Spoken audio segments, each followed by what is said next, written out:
Chapter 27.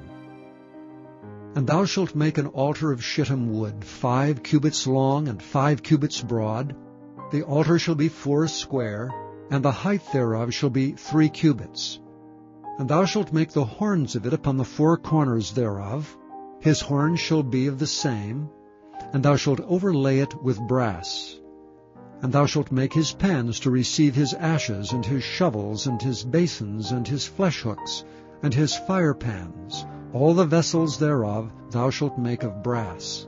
And thou shalt make for it a grate of network of brass. And upon the net shalt thou make 4 brazen rings in the 4 corners thereof.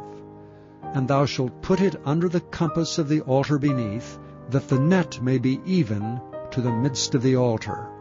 And thou shalt make staves for the altar, staves of shittim wood, and overlay them with brass. And the stave shall be put into the rings, and the stave shall be upon the 2 sides of the altar to bear it. Hollow with boards shalt thou make it, as it was showed thee in the mount, so shall they make it. And thou shalt make the court of the tabernacle. For the south side southward there shall be hangings for the court of fine twined linen of 100 cubits long for one side. And the 20 pillars thereof and their 20 sockets shall be of brass. The hooks of the pillars and their fillets shall be of silver. And likewise for the north side in length there shall be hangings of 100 cubits long, and his 20 pillars and their 20 sockets of brass. The hooks of the pillars and their fillets of silver. And for the breadth of the court on the west side shall be hangings of 50 cubits, their pillars 10, and their sockets 10. And the breadth of the court on the east side eastward shall be 50 cubits. The hangings of one side of the gate shall be 15 cubits, their pillars 3, and their sockets 3. And on the other side shall be hangings 15 cubits, their pillars 3, and their sockets 3. And for the gate of the court shall be an hanging of 20 cubits of blue and purple and scarlet, and fine twined linen, wrought with needlework, and their pillars shall be 4, and their sockets 4. All the pillars round about the court shall be filleted with silver, their hooks shall be of silver, and their sockets of brass. The length of the court shall be 100 cubits, and the breadth 50 everywhere, and the height 5 cubits of fine twined linen, and their sockets of brass. All the vessels of the tabernacle, and all the service thereof, and all the pins thereof, and all the pins of the court shall be of brass. And thou shalt command the children of Israel that they bring thee pure oil olive beaten for the light, to cause the lamp to burn always. In the tabernacle of the congregation without the veil, which is before the testimony, Aaron and his sons shall order it from evening to morning before the Lord. It shall be a statute forever unto their generations on the behalf of the children of Israel. Chapter 22. And the children of Israel set forward, and pitched in the plains of Moab, on this side Jordan by Jericho. And Balak the son of Zippor saw all that Israel had done to the Amorites. And Moab was sore afraid of the people, because they were many, and Moab was distressed because of the children of Israel. And Moab said unto the elders of Midian, Now shall this company lick up all that are round about us, as the ox licketh up the grass of the field. And Balak the son of Zippor was king of the Moabites at that time. He sent messengers therefore unto Balaam the son of Beor, to Pethor, which is by the river of the land of the children of his people, to call him, saying, Behold, there is a people come out from Egypt. Behold, they cover the face of the earth, and they abide over against me. Come now, therefore, I pray thee, curse me this people, for they are too mighty for me. Peradventure I shall prevail, that we may smite them, and that I may drive them out of the land. For I wot that he whom thou blessest is blessed, and he whom thou cursest is cursed. And the elders of Moab and the elders of Midian departed with the rewards of divination in their hand, and they came unto Balaam, and spake unto him the words of Balak. And he said unto them, Lodge here this night, and I will bring you word again, as the Lord shall speak unto me. And the princes of Moab abode with Balaam. And God came unto Balaam and said, What men are these with thee? And Balaam said unto God, Balak the son of Zippor, king of Moab, hath sent unto me, saying, Behold, there is a people come out of Egypt, which covereth the face of the earth. Come now, curse me them. Peradventure I shall be able to overcome them and drive them out. And God said unto Balaam, Thou shalt not go with them. Thou shalt not curse the people, for they are blessed. And Balaam rose up in the morning, and said unto the princes of Balak, Get you into your land, for the Lord refuseth to give me leave to go with you. And the princes of Moab rose up, and they went unto Balak, and said, Balaam refuseth to come with us. And Balak sent yet again princes more and more honorable than they. And they came to Balaam, and said to him, Thus saith Balak the son of Zippor, Let nothing, I pray thee, hinder thee from coming unto me, for I will promote thee unto very great honor, and I will do whatsoever thou sayest unto me. Come therefore, I pray thee, curse me this people. And Balaam answered and said unto the servants of Balak, If Balak would give me his house full of silver and gold, I cannot go beyond the word of the Lord my God to do less or more. Now therefore I pray you, tarry ye also here this night, that I may know what the Lord will say unto me more. And God came unto Balaam at night, and said unto him, If the men come to call thee, rise up and go with them. But yet the word which I shall say unto thee, that shalt thou do. And Balaam rose up in the morning, and saddled his ass, and went with the princes of Moab. And God's anger was kindled because he went, and the angel of the Lord stood in the way for an adversary against him. Now he was riding upon his ass, and his 2 servants were with him. And the ass saw the angel of the Lord standing in the way, and his sword drawn in his hand. And the ass turned aside out of the way, and went into the field, and Balaam smote the ass to turn her into the way.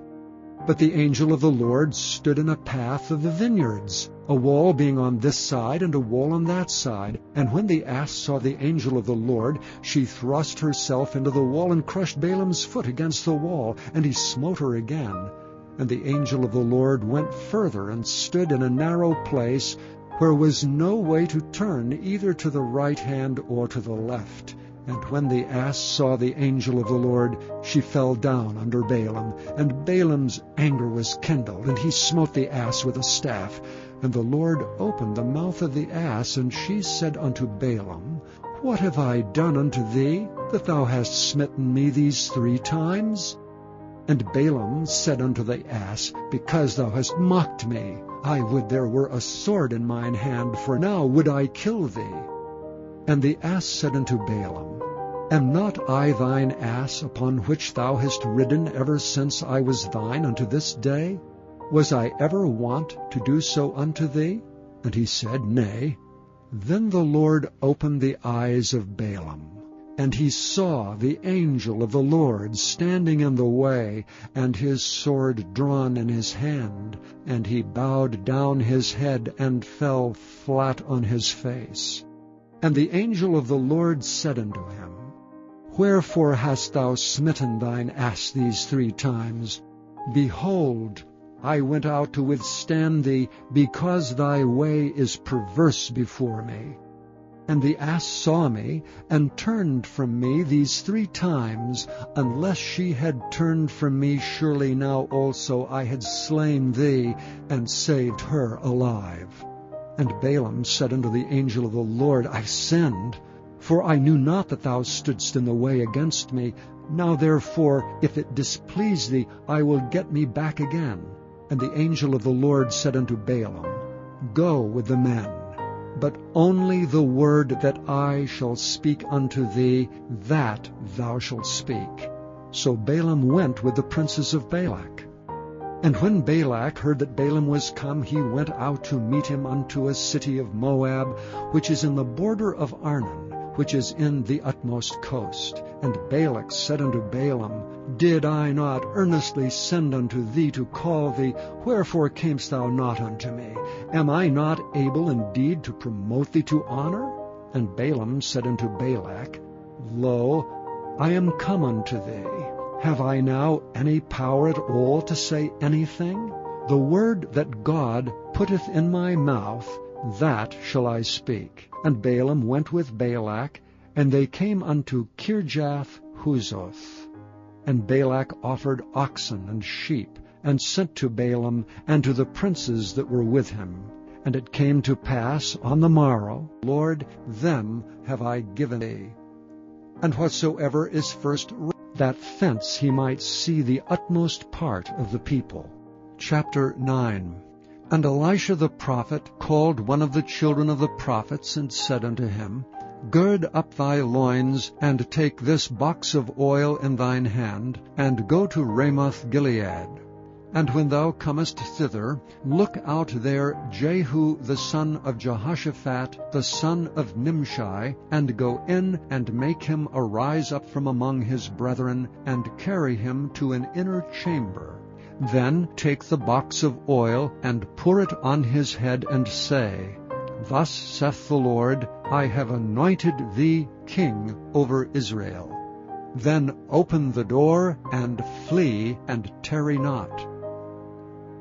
So the young man, even the young man the prophet, went to Ramoth-Gilead.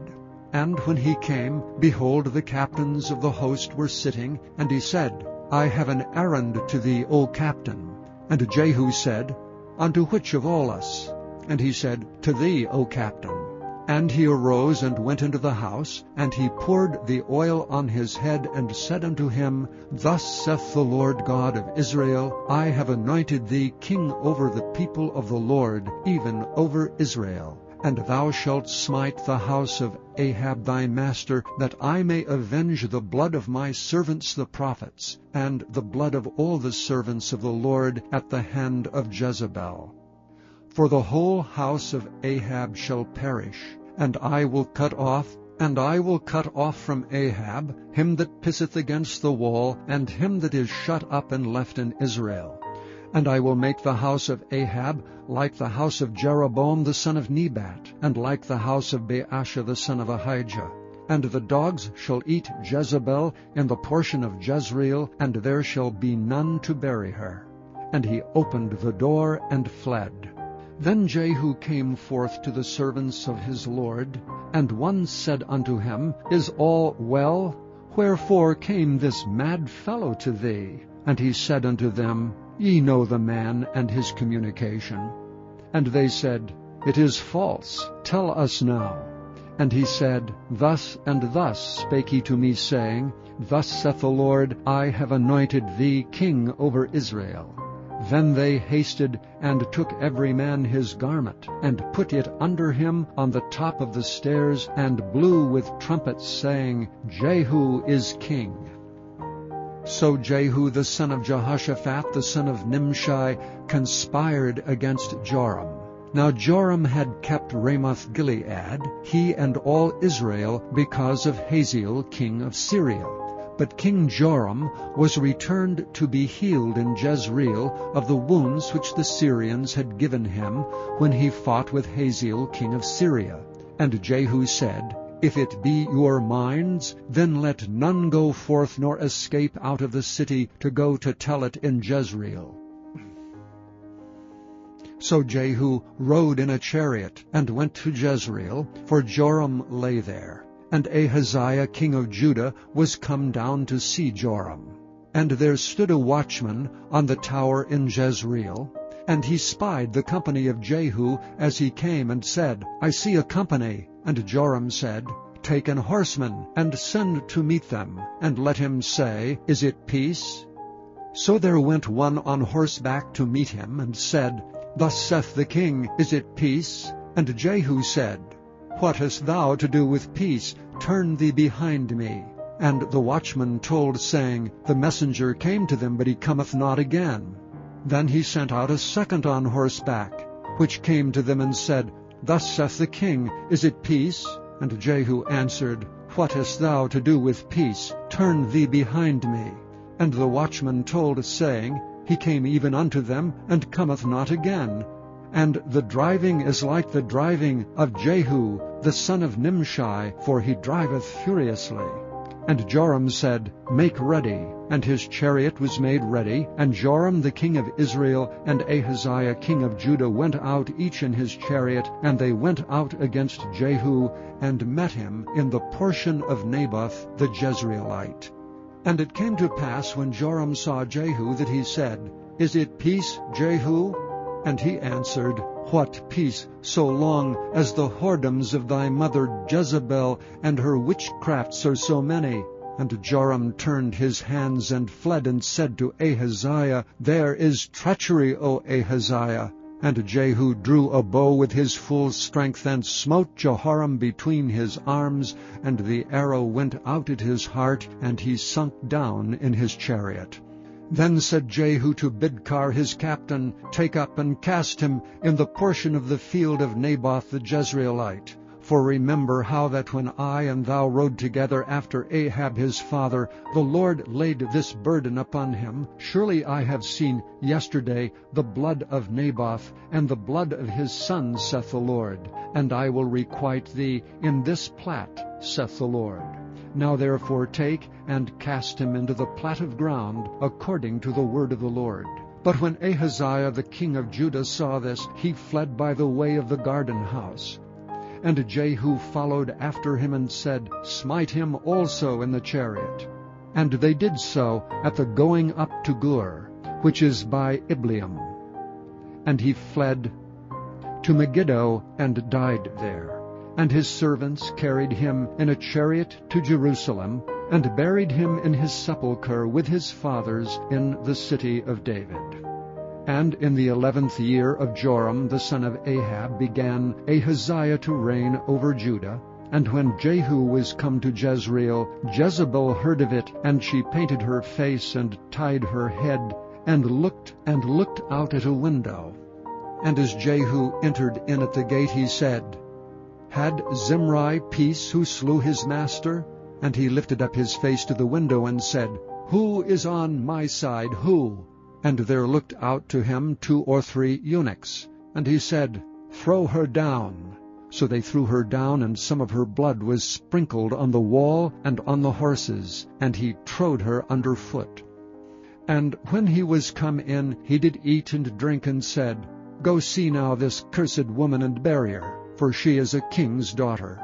And they went to bury her, but they found no more of her than the skull and the feet and the palms of her hands. Wherefore they came again and told him. And he said, This is the word of the Lord, which he spake by his servant Elisha the Tishbite, saying, In the portion of Jezreel shall dogs eat the flesh of Jezebel.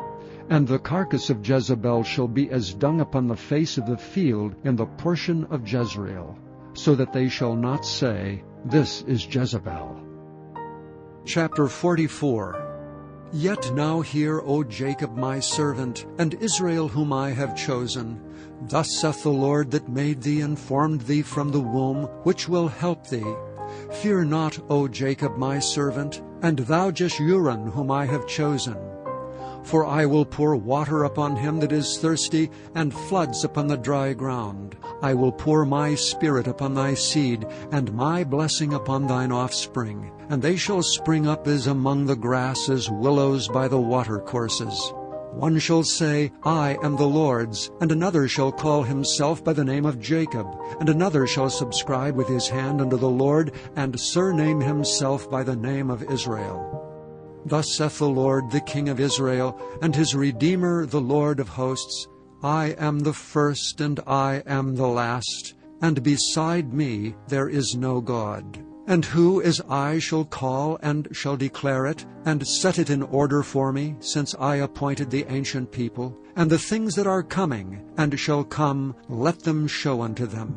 Fear ye not, neither be afraid. Have not I told thee from the time, and have declared it? Ye are even my witnesses. Is there a God beside me? Yea, there is no God, I know not any. They that make a graven image are all of them vanity, and their delectable things shall not profit.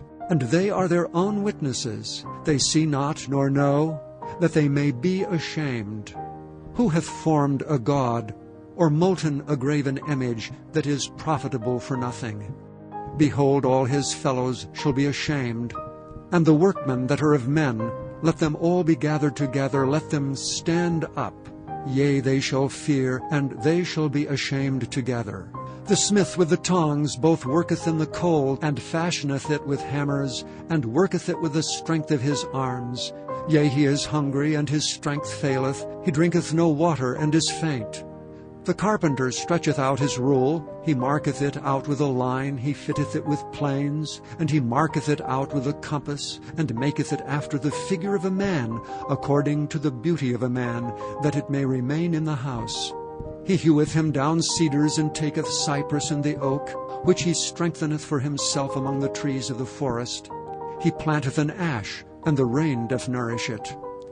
Then shall it be for a man to burn, for he will take thereof and warm himself. Yea, he kindleth it, and baketh bread. Yea, he maketh a god, and worshippeth it. He maketh it a graven image, and falleth down thereto. He burneth part thereof in the fire. With part thereof he eateth flesh. He roasteth meat, and is satisfied. Yea, he warmeth himself, and saith, Aha, I am warm, I have seen the fire. And the residue thereof he maketh a god, even his graven image. He falleth down unto it, and worshippeth it, and prayeth unto it, and saith, Deliver me, for thou art my God. They have not known nor understood, for he hath shut their eyes that they cannot see, and their hearts that they cannot understand. And none considereth in his heart, neither is there knowledge nor understanding to say, I have burned part of it in the fire, yea, also I have baked bread upon the coals thereof, I have roasted flesh and eaten it. And shall I make the residue thereof an abomination? Shall I fall down to the stock of a tree? He feedeth on ashes. A deceived heart hath turned him aside, that he cannot deliver his soul, nor say, Is there not a lie in my right hand? Remember these, O Jacob and Israel, for thou art my servant. I have formed thee, thou art my servant. O Israel, thou shalt not be forgotten of me. I have blotted out as a thick cloud thy transgressions, and as a cloud thy sins. Return unto me, for I have redeemed thee. Sing, O ye heavens, for the Lord hath done it. Shout, ye lower parts of the earth, break forth into singing, ye mountains. O forest and every tree therein, for the Lord hath redeemed Jacob, and glorified himself in Israel. Thus saith the Lord thy Redeemer, and he that formed thee from the womb, I am the Lord that maketh all things, that stretcheth forth the heavens alone, that spreadeth abroad the earth by myself, that frustrateth the tokens of the liars, and maketh diviners mad, that turneth wise men backward, and maketh their knowledge foolish, that confirmeth the word of his servant, and performeth the counsel of his messengers, that saith to Jerusalem, Thou shalt be inhabited, and to the cities of Judah, Ye shall be built, and I will raise up the decayed places thereof, that saith to the deep, Be dry, and I will dry up thy rivers, that saith of Cyrus, He is my shepherd, and shall perform all my pleasure, even saying to Jerusalem, Thou shalt be built, and to the temple thy foundation shall be laid.